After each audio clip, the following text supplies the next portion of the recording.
माने उदंड, राम मनुज कसरे सठ बंगा। अच्छा, ये जो सेना दिखाई दे रही है किसकी सेना? ये वही के भाई आए, बहनी आई थी बियाह करा, यहाँ है लावा पर से।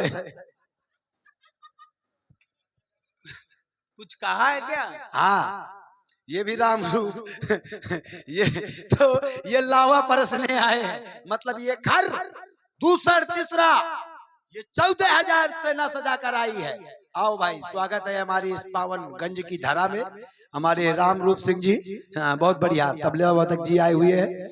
तो राज भी आ रे वाह, बहुत दिव्य दिव्य मूर्तियां आई हैं। आशीर्वाद आशीर्वाद, सौभाग्यवती भवा। आप के पास और कोई है? हाँ। कौन कौन?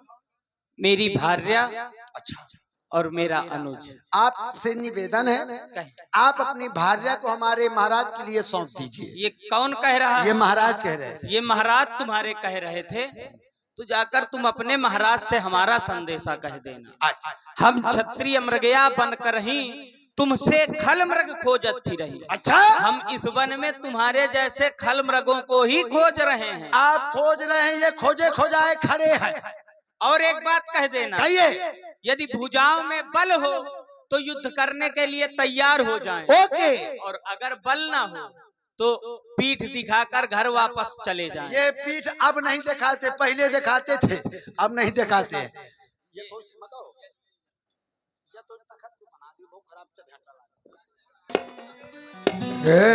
महाराज क्या कहा तपस्वी ने? बहुत भला बुरा कहा। हमने आपका संदेशा बताया, उन्होंने कहा हम ये कदाचित स्वीकार नहीं करेंगे। खाला है हमारा प्रस्ताव स्वीकार नहीं किया? नहीं। तो फिर सावधान सावधान तपस्वी। मैं विचार कर रहा हूँ, यह सेना बहुत बड़ी है, मैं इनसे युद्ध करूंगा तो मेरा समय नष्ट होगा, इसलिए एक ही बाण का प्रयोग कर इन्हें आपस में लड़वा देना ही उचित रहेगा। मैं खोलो भैया।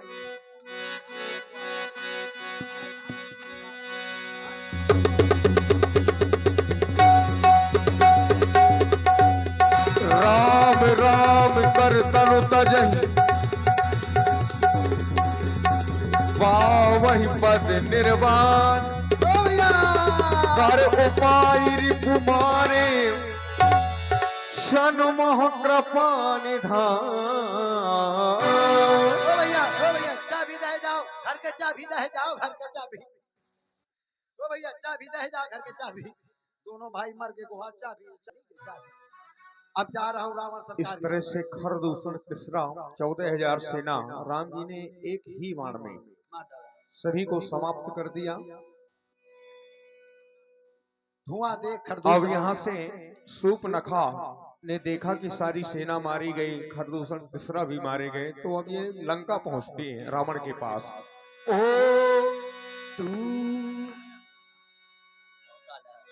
धुआं देख, अब जा रहा हूँ रावण सरकार के पास। धुआं देख खरदूषण केरा, जाए शूर्पणखा रावण पेरा। महाराज की जीवन की जय जयकार हो, गद्दी आबाद रहे, सरकार ताज चमकता रहे। आपके जीवन में हमेशा ही हमेशा भव तपता की देवी निवास करे। लंका के बहादुरों, महाराज इस समय रक्ष संस्कृत का डंका रावण सरकार का मैं तत्र सर्वत्र बज रहा है। बज रहा है, अवश्य जगमगा रहा मेरा वैभव, ये सुंदरता झुक झुक मचल रही, उत्साह प्रफुल्लित हंस कहता, मुस्कुराहट हंस मचल रही। अलवेली डोली रंग सुनहरा, वो फुलवारी खिल खिल महक रही। श्रृंगार सजा लख अमरावती चल चल मचल रही। हमारी इस स्वर्णमयी लंका की शोभा के आगे वो इंद्र की अमरावती की शोभा फीकी पड़ जाती है। अवश्य चित्रकूट इस सिंधु मझारी विधि विधि निर्मित दुर्गम अति भारी भोगावती जहाँ अहिकुल वासा अमरावती जहाँ शक्र निवासा कहते अधिक रंभ अति बंका और जग विख्यात नाम तही लंका। और लंका में रहने वाला प्रत्येक निशाचर सदैव प्रसन्न रहता है। मैंने सदैव और राक्षसों को प्रसन्न करने का प्रयास किया है। यथा जोग बाट गृह दीन है सुखी सकल रजनी चरकी है। क्या हाल है लंका का? महाराज आपके लंका में किसी को किसी प्रकार का कष्ट नहीं है।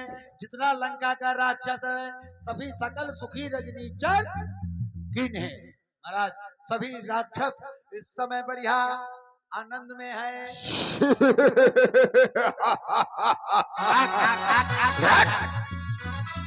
यही तो हम लंका वालों को आनंद है।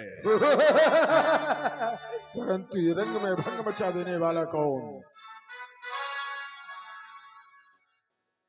जिस लंका में सदैव ये राक्षसों के अट्टहासों के सब सुनाई दिया करते थे, आज उसी लंका में ये रोने की आवाज कौन रो रहा है पता किया जाए। अरे नैया भैया, अरे मोरे रावण भैया, अरे रही जा तना रही जा। भैया के पास चले जाओ, कह देना तुम्हारी बहन सूर्पनखा तुम्हारे दरबार में आना चाहती है। जाओ। महाराज आपकी जीवन की जय जयकार हो। आपकी बहन सूर्पनखा आपसे मिलना चाहती है। चलो महाराज ने बुलाया। अरे मोरे रावण भैया, भैया बहन सूर्पनखा, भैया तेरी ये दशा ऐसा कारवीर ये धरातल में पैदा हो गया जिसने मेरा खौफ न खाकर तेरे साथ ये अनाचार किया। कौन है वो सिंगनी का सपूत किसने पिया है छात्राणी का दूध, जिसने रावण का खौफ न खा करके तेरे साथ ये दुर्व्यवहार किया है। किसकी मैया ने छैया जन्मा, किस मैया ने छैया जन्मा, वो गंगा का पटवैया। तो नासा कान निपाता, तेरे नाक कान किसने काटे, शीघ्र बता। भैया सारा वृत्तांत बता रही हूं मैं, ध्यान से सुनना। भैया दो लड़के राम लखन इस दंडक की वन में आए हैं। हमरा है और सीता नबी सुकुमारी नारी लाए हैं।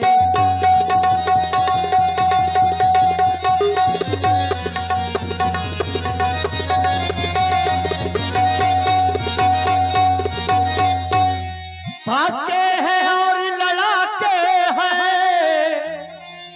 गोया शमशीरें उन्हीं की है। वो पंचपटी में रहते हैं, जैसे जागीर उन्हीं की है।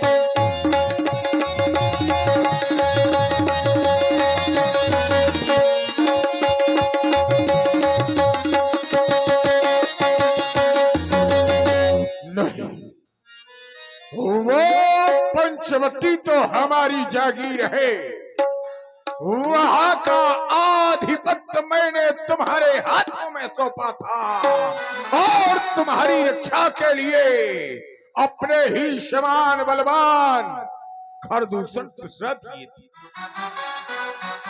लेकिन तुम डंडकपन से पंचवटी कैसे पहुंची? भैया उधर अचानक निकल पड़ी, उस नारी से मिलना चाहा, इतने में छोटे तपसी ने मुझसे कुछ छल करना चाहा।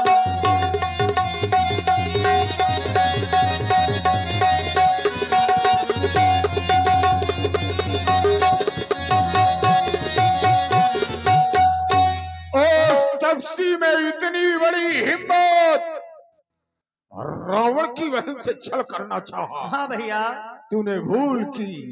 अरे तू एक बार मेरा नाम तो बता देती।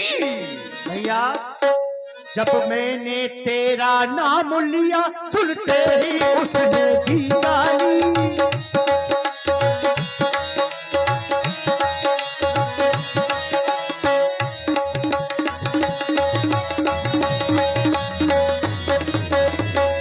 जब मैंने तेरा नाम लिया सुनते ही उसने दी गाली, फिर मेरे कान कतर डाले, फिर मेरी नाक काट डाली।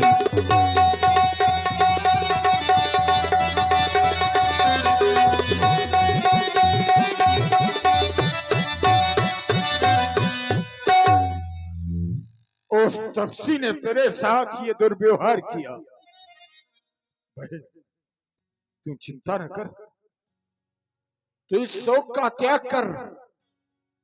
अगर उस वनवासी ने तुम्हारे साथ ये दुराचार किया है तो तेरे इस अपमान का बदला मैं उन दोनों तपस्वियों के ये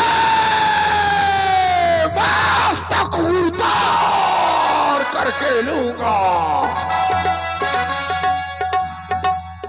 कम नाक न होगी तो मैं उनकी भी नाक न रखूंगा।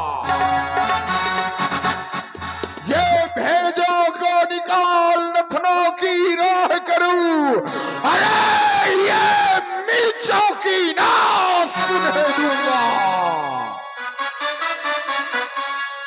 नारी की नाक काटने में, नारी की नाक काटने में ये होती है नाक नहीं ऊंची, और अबला पर हाथ उठाने में होती है धाक नहीं ऊंची।